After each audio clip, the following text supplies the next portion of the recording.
انا داخله استحمى دلوقتي على الحب بتاع المطبخ، وهقول لكم السبب.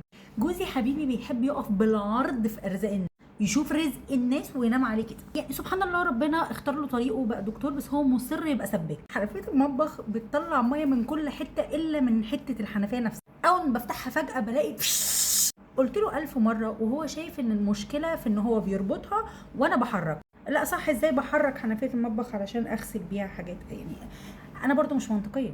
طب يا حبيبي هات لنا سباك. لا لا، العيب فيا انا. ناهيكوا ان انا عندي حنفيه في الارض في الحمام بتنقط نصلحها. نجيب سباك يصلحها، نجيب طبق من النيش قد كده بتاع سلطات نحطه تحتها.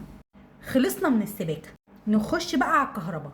لمبه اتحرقت في الطرقه، في حمام، في اي داهيه في الشقه، اروح للكهربائي اجيب من عنده لمبه، اخد من النجفه بتاعت اوضه النوم لمبه في الثانيه في الثالثه لغايه اما النجفه اللي كانت فيها بتاع 7 لمبات فيها لمبتين. تدريش الاسانسير بتاع العماره بتاعت اللي الكل بيستخدمه، اللمبه اتحرقت فيه، راح واخد لمبه من النجفه بتاعتي حطها في الاسانسير.